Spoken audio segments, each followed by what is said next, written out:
Persuasive copywriting, the foundation. This is part 2. And part 1, just real quickly, we defined dangerously persuasive copywriting as this: the act of capturing their attention, keeping their mind continually engaged, and covertly persuading their thoughts so they give you money. Get their conscious out of the way. Stories speak to their wants and desires, emotions, anchors, metaphors, feelings, associations, anticipate their questions, fulfill their needs, tap into their unconscious. NLP, neuro-linguistic programming, dialogue, commands, all of this, all of it is key in controlling their thoughts and behaviors, persuading, and getting them to buy. Okay? And the biggest takeaway from this slide is that it has nothing to do with you. It is all about their wants, their needs, their attention, capturing their mind, speak to them, tap into their unconscious, anticipate their questions, fulfill their needs. Dangerously persuasive copywriting is accomplished. You achieve it when you get out of your own way and you get into the mind of the prospect and you give them what they want. You don't puke about how cool your stuff is. And rather fulfill their needs. And real quickly, this was the overview of the first part. You've got the headline. You've got a story, hook, and or promise. You've got to identify and aggravate the problem. Then next, you've got to establish credibility and authority. Real quick, you've got to create that sense of urgency to get them to buy now. Provide your solution fast. Or we talked about, if you promise some type of training or content, do that and then provide the solution. We've got benefits and features, and really the hidden benefits, not just the benefits up front or the face value benefits. We're looking for the real ones. The offer itself, how to build that, the call to action, and there's a whole bunch. You definitely want to watch part 1 over and over again. Lots of pieces, moving pieces to the offer. You've got a future pace, put them in the future, let them experience your business, offer, product, service, whatever that is. What if they do? What if they don't? Call to action. Why buy now? Okay? That, in like a minute, was number 1, or part 1, I should say. If you haven't watched part 1, make sure you do it a handful of times over, because it is the foundation of what we are doing here. Okay? Tips.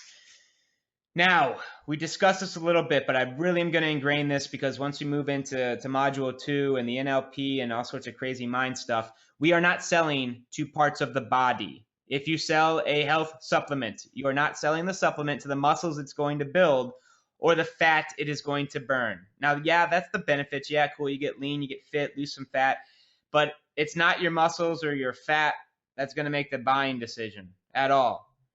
Always keep in mind what makes the buying decision, which is the unconscious mind, predominantly the unconscious mind. And we're going to go deep into this, not in this module, in a future module, and what language it speaks. Okay? That is what we are after. That is the gateway to unlimited power. That is the gateway to influence, persuasion. You want to control people's thoughts, actions, behavior, and mind. That is what we are targeting. We are trying to get behind the barriers that keep us away from their unconscious mind, which makes the buying decision. Now, I have lots of questions about price condition. So this is what I mean by price condition. Okay, module 1, 2, 3, 4, 5. Now, this is a PowerPoint. I'm not selling anything right now. If this was a real live presentation on me selling something, I would have those modules, like those rows, show up individually. Like once I hit the next button, it would show module 1 and then module 2, module 3. And I would put tangible value, like literally. Module 1 is worth $97 because of my time, my energy, what I'm going to show you, the ads I'm going to show, whatever it is, okay? Module 2, same thing. And this is what I mean by stacking the value. And get creative here, guys. The intangible value is just as important. And it really is. If you are teaching people how to generate leads on Twitter, maybe you've bought a handful, 2 or 3 courses that showed you how to drive traffic through Twitter. Add that up. Maybe you've spent 10 hours on Twitter implementing, testing, so they don't have to. Maybe your time's worth $50 an hour. Maybe it's more or less.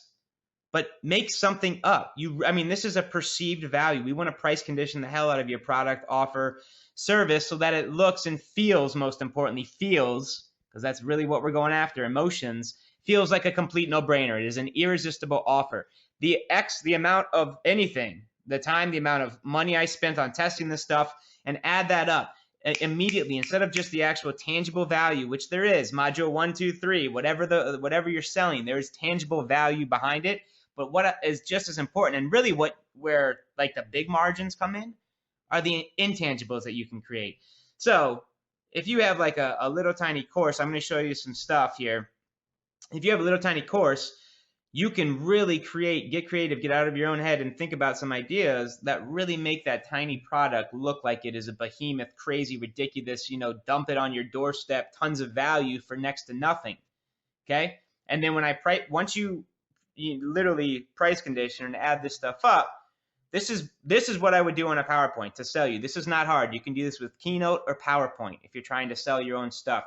Instead, I would say something like this. If I marked it up or price conditioned it up to about $2,300, I would say something like, I'm not even going to charge you $2,000. And this is a number. This image is so easy to pop up. You create an animation and then you put a little line, a strike through the text. You do not need a graphic designer to create a killer PowerPoint and make money online and sales, whatever you're doing online. You do not need it. It is unnecessary. I made this simple so that you can see this. All right, there aren't images and crazy bells and whistles. Not even half of that. Not even $1,000. I'm not even going to ask a half of that. $500. What I'm going to do is I'm going to give you 10 days for $10. A 100% risk-free test drive. And we talked about bonuses and guarantees and all sorts of stuff in the first one. I'm not going to go into that right now. But this is what I mean by price condition. And when we talk about actually price conditioning, my goodness, guys, how can we price condition this? How could we price condition this offer to make it look irresistible in the eye of your prospect? Literally, it's simple. What costs roughly $1 a day? Maybe a paper. Get creative. Remember, we want to compare apples to oranges, right? Think of the infomercials, guys. When those commercials come on and they're asking you to donate for whatever, whether it's children or dogs or animals or whatever, they always say for the price of your cup of coffee, for the price of a cup of coffee a day, you can, impact and help a child get the food or water they need. And we are all about that. If you know anything about me, we do charities across the globe and clean water and healthy water. And this stuff, tangent there, this stuff works. Okay? You want to price condition it. Literally, if your product costs like $30, that's $1 a day for the next month, for the rest of their life. Can the prospect forego their newspaper they pick up, or I don't know what's $1, maybe their soda at the work machine or at the workplace. Maybe they don't get a carbonated soda for the next 30 days at work. Instead, they get healthy and drink water. Aside the point, save that $1, invest in yourself for $30 in this product. Test us, right? Don't have that soda each day or whatever it is. You can do this a million different ways, and you can price condition the heck out of high ticket offers as well. It's not hard. All we need to do is get a little bit creative in how we position it and how we frame it so that it looks irresistible to the prospect. And when we talk about coaching, if you guys are getting into coaching and you're getting coaching clients, guys, there is nothing more valuable in my opinion than time spent either learning this stuff, time spent testing it, time spent on driving traffic, your time spent on a coaching call. That is like the easiest price condition ever, in my opinion. Now, video sales letters. Always people are asking, do we do video sales letters or long written copywriting better? Here's what I'll tell you about video sales letters. If you are following any of my companies, we do them all day long. And here's why. I'm not saying don't do long copy at all. I'll get to that in a second. Video sales letter, it is engaging. And if you remember, hopefully I've got them right here, my 12 undeniable needs right here. It's on a sheet of paper. I'm with you guys. Okay, one of the very first ones is engagement. We've got to engage the mind, capture their attention, engage the mind, or they're gone. And with a video sales letter, we hit all the modalities. You can hit all the senses. Visual, people want to see and read, right? Auditory, some people love hearing, right? Kinesthetic, you can get them to actually feel things. because of the way your voice, tonality, and things like that. Smell and taste, you can actually conjure up a heck of a lot easier with your voice and with background music and with noises and all sorts of crazy stuff that you can do that simply you just can't do with long written sales copy. This isn't a direct mail piece. You can get a lot more creative and you can more impact and get like inside the prospect's mind by hitting on all these senses, all these modalities. Some people like to read. Some people like to listen. Some people like videos. YouTube, like the third biggest website on the planet. Okay, videos. People like them. They're used to them. They dig them. It's not out of the realm for people to sit down and watch a 20 or 30-minute video anymore. Try coupling a video sales letter with some written sales copy with everything we're going over, and bottom line, test, test, test. But you will not see any of my companies put out a sales piece online without some type of sales letter, because I know that some people, most people like videos, but some people prefer reading. So those PowerPoints, guys, we do those for a reason. The ones that I'm doing right now, some of you like to sit down and read books. Okay, cool. Read this PowerPoint. Some people like to watch videos. Cool. This is a video. Well, this is more of a tutorial training. But in my sales videos, those things pop, they move, they're videos with typically some background music behind it. And some people like to just listen, audiobooks. Okay, you're hearing my voice right now. You can hit and touch on all of them. Now, I'm not saying long sales copy doesn't work and convert. It absolutely does.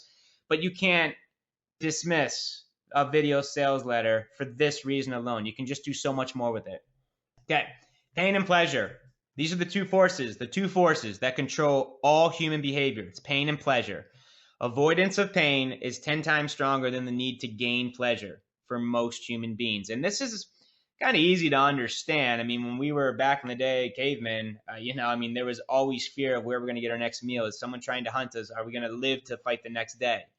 Right? A little bit different these days, but not really. We still come from that ancestry. So it doesn't surprise me that we are creatures who want to avoid pain more than we want to gain pleasure, typically. Most of the people who you're going to come across, most of your prospects, and that's cool, right? Once we know that, we're going to attack it and use that in our copywriting to get you sales. We have to twist a knife into their pain. And honestly, if you want to make a difference and impact people and persuade, you got to make them feel it and taste it. And it sucks. It sucks. I hate it because I don't like leaving people with that thought, feeling, emotion. And we're not going to leave them like that. Obviously, we're going to provide a solution, make them feel happy about it, make them feel empowered, make them feel also, well, basically elicit the emotions they need.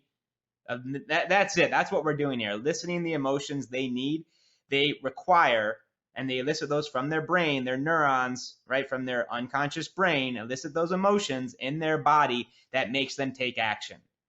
Okay? Fulfill those needs. You already know them. You're touching them. Hopefully you've got that sheet of paper right here. Okay? That's what we're going at. And the most pleasure, go figure.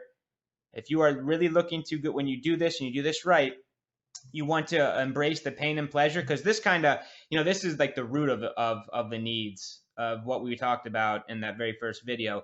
You want to elicit the most pleasure, fulfill a need. That's it. Fulfill a need in your sales and copywriting. And I showed you examples already of this. Most pain, pretty simple. It's the inverse, right? Suspend or violate a need. That's it. So you make them believe by not buying your stuff, they will suspend fulfilling or they will violate a need.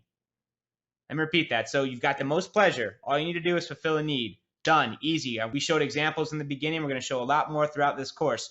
Most pain, you want to make them feel they will suspend or they will violate one of their undeniable human needs. So what you do there is you make them believe that by not buying your stuff, not buying into you, not buying your product or service, they will suspend fulfilling or they will violate a need.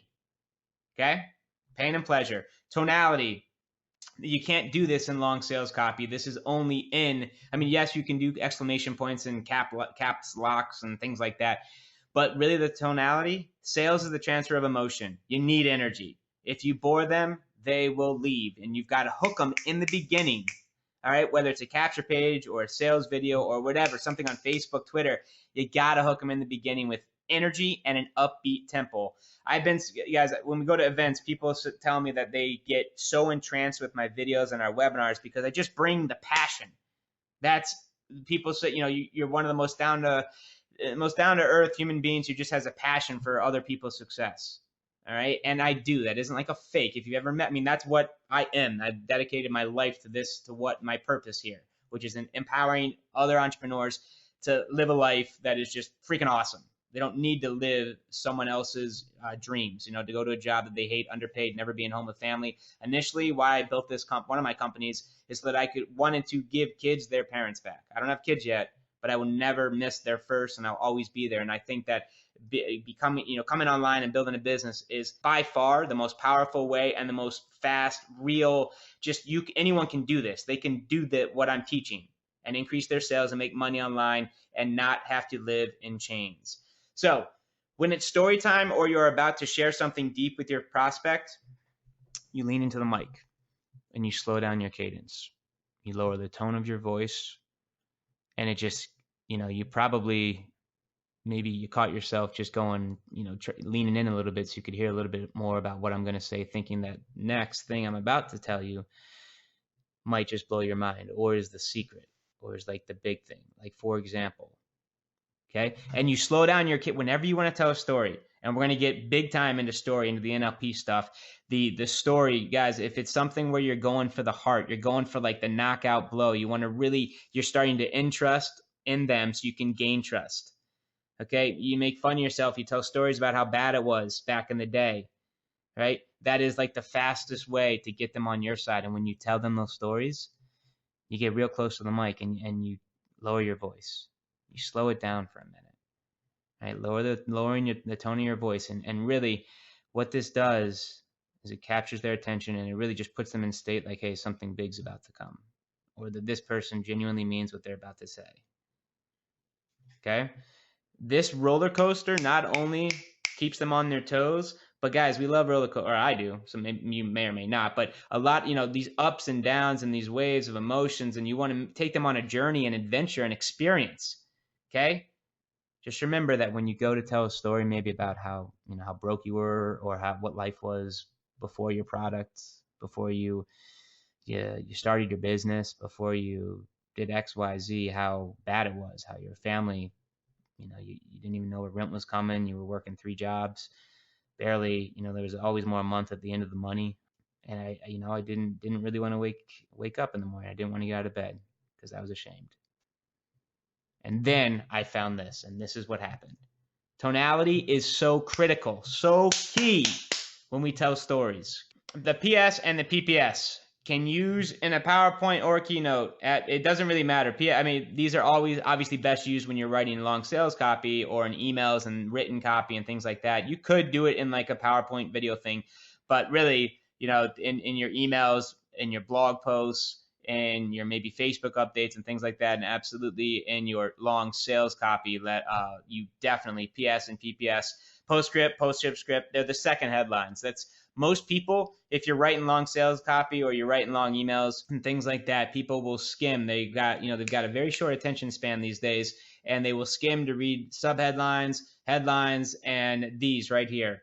They are second headlines. So use these to your advantage, knowing that people are going to seek them out. And they can be a couple of different things. What they can be is, if you've got a PS at the end of a long sales letter, it can be a summary of what you've got. It could be a summary. That's not my favorite because I think we can do better. But it could be a summary of the entire letter, the offer, and what they get. It's a second shot at a headline. So maybe you want to revisit your headline and craft it in a little bit of a different way. I mean, heck, if they're reading your PS, your headline at least caught their attention enough and engaged them enough to scroll down and check out the PS. So you may just want to reword. I don't know if I'd use the exact headline, but you've got them. You've hooked them. They're at least somewhat interested if they get down to a PS, PPS. A testimony. I've used this all day. Testimonies are some of the most powerful things that you can do as an online business owner, because people want to see that other people have had success or are using your product and they love it.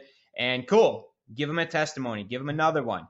A bullet point with a statistic designed to get them to take action. Very cool.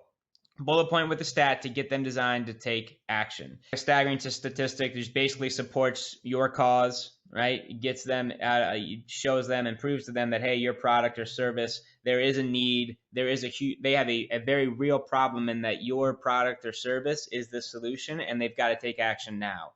And this is my favorite. I just love this. Get them because I remember reading sales letters when I first got started online, and this was way before a lot video. People weren't really doing videos and keynotes and PowerPoints. It was like long sales letter, long sales copy. So you would read a letter, and at the very end of the letter, this was like back in 2005, you would see a PS or a PPS. And I remember sometimes skimming to the bottom, go figure, and they would drag me or get me back up to like the midpoint of the letter by writing something creative, or like, hey, did you catch how in step 5 of this 7-point whatever blueprint or whatever it was, did you see this secret? It's huge. It will absolutely make you money in your business. And they got me going back up into the letter and had me reading and hooked me again. And I was pissed because I didn't want to do that. But because they wrote such a creative PPS, which got me back up into the sales letter, like maybe you've got 15 different tips on how to make money with video marketing or something like that, and your PS say, hey,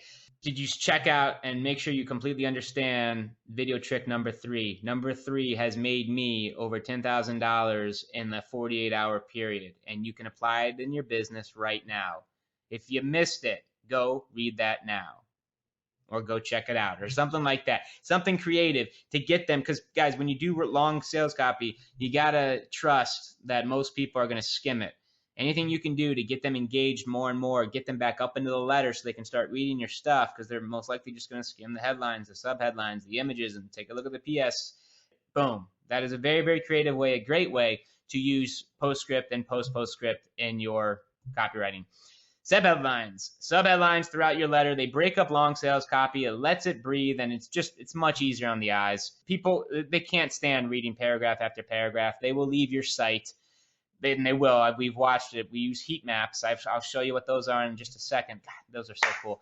How do you read a newspaper? Typically, you're going to skim the headlines and see what piques your interest. What do you actually want to read through? If a newspaper was just paragraph, tiny text, 12-point font, paragraph after paragraph after paragraph, no one would read it. That sucks. It's not engaging. Nobody wants to spend time doing that, right? They want to get the goods. They want to see what piques their interest. And these subheadlines need to pop. They need to be benefits. They need to speak to their needs. They need to be catchy, attention grabbing. Subheadlines, trust me when I tell you, if those are not catchy and they don't do a good job at capturing their attention and engaging them or fulfilling one of those needs quickly, chances are when they start skimming, they're going to leave your site very quickly. Subheadlines should be things you wish to stand out. And remember from the last training, what is that? What do you want to stand out inside the mind of your prospect? You want to basically point out feelings that you want them to feel, right? Fulfill a need, get them to buy. It can be accomplished by a staggering statistic, quote, anything, but it should be important to the message you're wanting to convey and should elicit a feeling that gets them to buy. And the second are actions you want them to take. Okay? Feelings and actions, stories, emotions, fulfill a need with your subheadlines. And those are just slightly, if you don't know what subheadlines are, they're just little, like what that would be one sentence kind of centered in the long copy, and they're a little bit bigger, they're bolder, they stand out, and they pop, and they let your copy breathe. Graphics. Ever heard a picture's worth 1,000 words and engages more of the senses than just copy alone? It's true. Graphics. We love graphics. A lot of people are visual. I most certainly am. And the right image can hook your prospect fast. One of the quickest, best ways to stand out on Facebook when you post things is to include an image. Studies have been shown and all sorts of stuff. Heck, we do it inside at our corporate offices. We watch the stuff that we put on Facebook. If we add an image, especially a cute animal image with babies or something like that, something real cute, people love that stuff. If we just posted the same thing with no image, it gets like 1/10 the engagement. Graphics. Let your copywriting breathe, similar to how headlines break up long copy. And these are just some great, cool websites that we use over here at our place. Photodune.net is good picks. They're super cheap. Graphicriver.net, good picks, again, super cheap. And freeimages.com, they're totally free.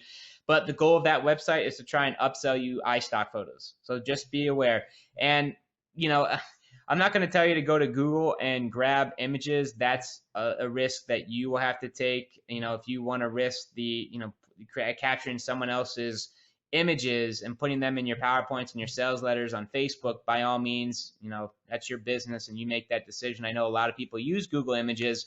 There's going to be a time, and I believe everyone on this line hearing me right now, you will fall into this category, that your business is going to get to a point where you don't want to risk that anymore. You're making too much money. Things are going way too freaking awesome that grabbing an image on Google that someone could find that wasn't, was copyrighted and you didn't have permission to use it, that just doesn't make sense anymore. And maybe right now it's okay and it's worth it to you to take that risk. Trust me, you're going through this stuff. You absolutely are going to have so much influence in so many different ways to increase your conversions and make money.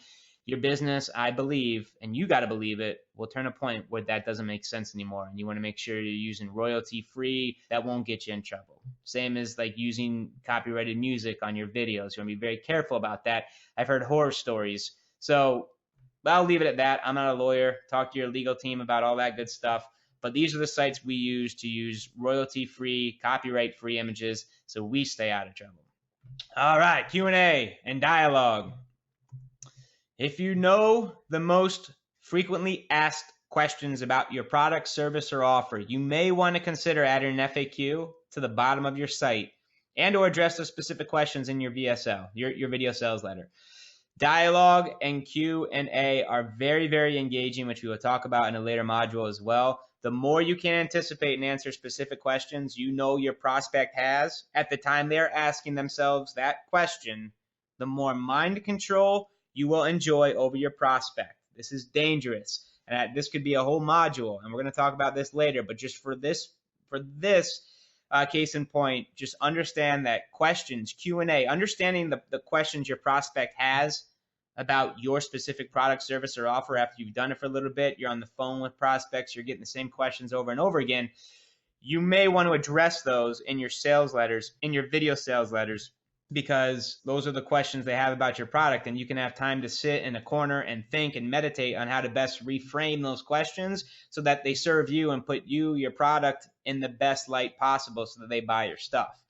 Sprinkle dialogue and questions and stories throughout. Dialogue, talking between he or she, or asking them questions, getting the reader involved, the prospect. Dialogue and questions in stories throughout are absolutely engaging. Ask your prospect questions. Yes, engages them. And this is, we're going to talk about this later too, but asking your prospect questions that you already know the answers to and getting them to say yes and getting them to agree with you is a huge benefit. It's getting them a step in the right direction for them getting closer to buy your stuff. Takeaway from this slide is that if there are questions that come up all the time for whatever you're selling, address those. Address those as quickly, as honestly, as creatively as possible so that you can get them feeling okay with the decision to move forward. And dialogue. People love that stuff. Timers.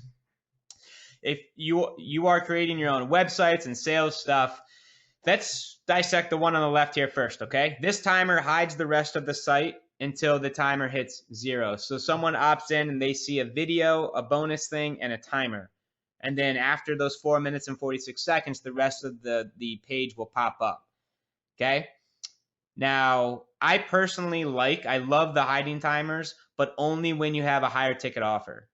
And the reason being is because, for example, when we sold this copywriting course, we hid the price because it's $500. If someone opts in and they see that it's a $500 offer immediately, a lot of those people are going to go away.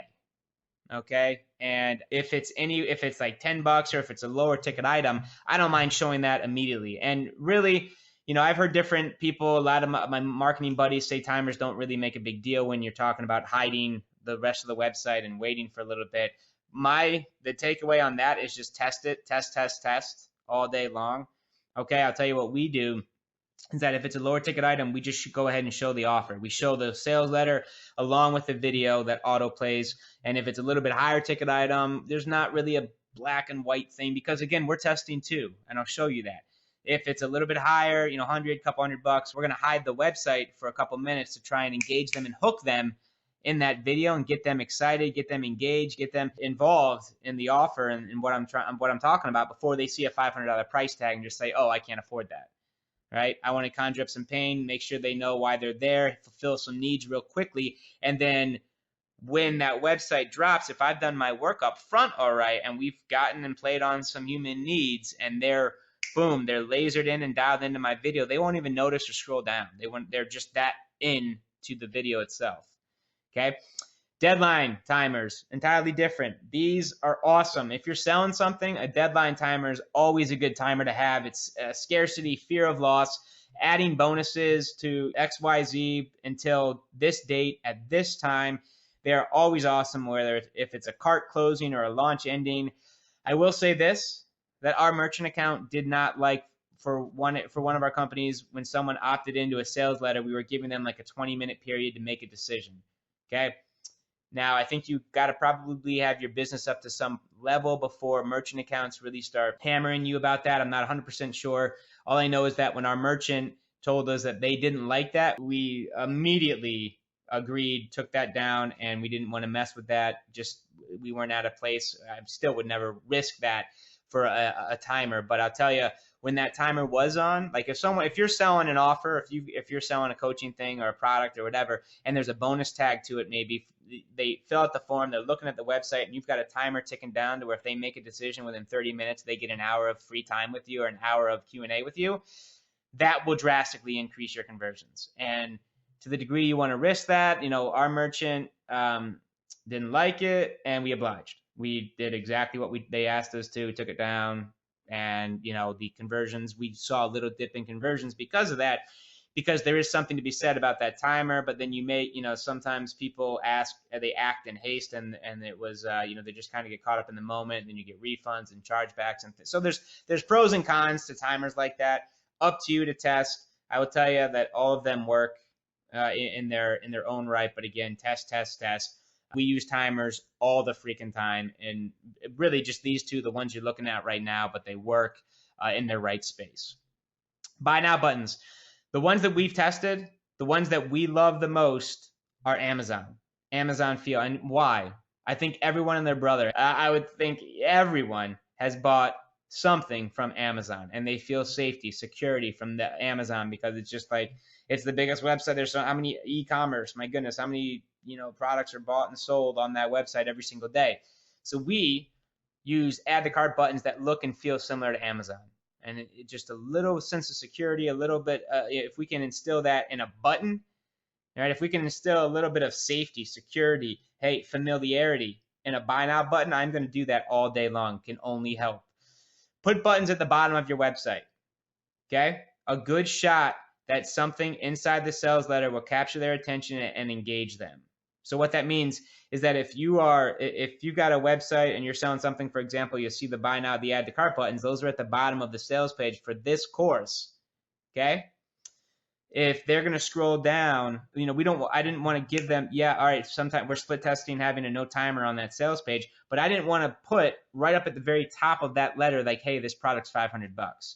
I would at least put it at the bottom, so your prospect has to go through your letter. And if you've done your work with graphics and subheadlines, and so that things pop on your sales letter on the way down with stories and testimonies and things like that, you've got a very good shot that reader is going to stop and be engaged by something on your website, versus maybe even make it to the bottom of the website to see the price before the video's over. Do you see what I mean there? Like, I always put the buy now buttons, what we are doing, and we've tested this, and you'll see in the future, we are putting them all the way at the bottom all the time, because we want them to see, like, if we put the time in to make a good letter, one that's crafted, fulfills needs, has testimonies, and it does a very, very good job of instilling the emotions that they need to elicit to make the decision to buy, right? I want them to at least have to be forced to go through that letter to see the price tag of the product, service, offer. And as we learned in part 1 of Dangerously Persuasive Copy, offer payment plans when necessary and when possible. And we offer payment plans for anything over for $100. I don't think we have a product, and we've got hundreds of products. I don't think we have a product that has a payment plan over $100. I don't think. Don't quote me on that. Anything, $297, we absolutely. $197, I believe we even have payment plans. I don't think we have any payment plans for $100. Cool.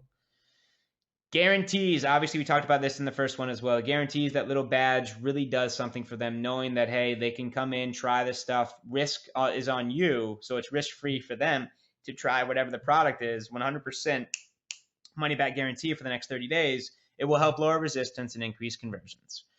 Anticipate objections. Anticipate what your prospects' objections will be to your offer. Get clear on them. Write them down and come up with a positive reframe. When we get into the next module and we're talking about, we talk about the checklist to any sales piece, you will absolutely, this is going to be part of it. You want to know what the objections are. What could be your product's weaknesses? And how can you turn that into an opportunity for greatness that sets you apart? There's going to be some weaknesses in your product. Maybe the competitor's cheaper. Maybe they're more expensive. Maybe, maybe you haven't been around long. Maybe you've been here forever. Maybe you've been the dinosaur on the planet, right? Your company, that is. If your product is a lot of money, and by the way, language is everything. You never, ever want to say that, and you will know what this means a little bit later in this course as well. You never say that, but I'm saying this to you right now so we can have this conversation. If your product is a lot of money to the minds of your prospects and you get a subjection a lot, be ready to talk about it. And be ready to have a reframe ready. And what that means is you're just reframing that idea, that thought, that behavior into something that benefits you and basically puts you and your product in a good light, and it handles the objection. So for example, you don't work if it is expensive, a good reframe that I've used, is that you don't work with everyone because your product is reserved for only the best. That's it. It's not for everyone. And kind of that takeaway is a huge, that's a big thing too. That's a big mind hack for people to we always want what we can't have, right? That takeaway is a very, very big deal. So use that, leverage that. We don't work with everyone because this product, this offer is reserved for only the best. It's by application only, and that you are kind of the Mercedes of what you do, and explain the value that sets you apart and that clearly warrants the price tag. And you can do that through all sorts of price conditioning, future pacing, tons of different ways. But you want to address this, and don't bring up the fact that your product's a lot of money. And there are ways to address this, and we'll talk about those a little later. But get ready. If that is an objection, you're selling a high ticket offer, explain to them like, hey, this product, you're right. It's just that. It's reserved. It's the best. We're only looking for the best. It's by app only. We're the Mercedes of what we do in this particular space. And you explain the value and why that warrants the price tag, and embrace it, own it. That's you. Yes, that's exact. You're absolutely right, Mr. and Mrs. Prospect. Boom. Or if they're not right, frame it that way. Whatever you want to do. You got to, I don't know what you market or sell, but there's different. You just want to understand and know the objections of your number one target market and whoever you're marketing to, so that you can sit down and address them in the sales letter or the video sales letter, and ask the questions when they're asking them and things like that, so that you can start hacking into their brain and controlling their thought patterns. And we're going to talk a lot about that a little bit later. Swipe file. $1 million, baby. Whenever you buy something online, swipe it and study it. Always. Whenever you read a long sales letter in its entirety, swipe it and study it all day. Whenever you fill out a form on a capture page, swipe it and study it. Your swipe file should be $1 million copywriting heaven where you can tap into for a boost of creativity whenever you want. If you have a Mac, this is the only tool that I personally use on here, and I'll tell you in a second here. The derailer.org/paparazzi. Write that down. That is a website that is so freaking cool. derailer.org/paparazzi. That is something where you can literally put the link of any capture page or any sales letter into this software, and it creates an image for you so that you can go back and view this, whatever it was, anytime you want. If you're about to sit down and craft an offer, imagine having 20 or 30 capture pages that you opted into that you thought were sexy. You can pull those up and just pick them apart and craft one of the coolest, you don't want to take it word verbatim or anything like that, but it will start getting the wheels going. And it is so freaking valuable. The Google YTD, what you want to do here is, if you want to go to Google and Google YTD video downloader, this is something that will actually download if there's a capture page or a sales page video that you want to you want to download to your device, to your computer, so you can study it later. You can do that. And one of my buddies, I had never actually done that, truth be told, never done that. was talking to my buddy a couple weeks ago, and we were just talking about tools and some cool things. And he had downloaded, this is for PC, he was using streamtransport.com. This software rips the image the same as paparazzi, so you can have an actual still image of the capture page. And then it also rips the video or the video sales or the video capture, whatever. Well, you can actually have the video on your device so you can study it and capture it. Guys, you're always a student. If there's something that gets you to take action, swipe it. That should go in an arsenal, like a war chest that you can open up and dig into whenever it's time to create. If you want to make an extra 50 or 100 bucks this week, or a couple $1,000 this month, right? Imagine being able to dig into swipe copy that's basically converted you, that you are a testament to, hey, whatever that was, however he framed it, he or she framed it, it worked on me. And create a quick coaching. Maybe you pick up a couple coaching clients for, $1,000 a month. A couple coaching clients paying you $1,000 a month. That's why you want to get valuable at something, increase your skill sets, increase your value. Then you can claim whatever the free market will bear and get coaching clients. That's one of the fastest ways to build a business. If you want to do that, I don't know if, the negative to that is that your time, it's very valuable. Obviously, you never get that back. But if that's the type of business you want to build, shoot. Imagine being able to, if you're following coaches or life coaches and people who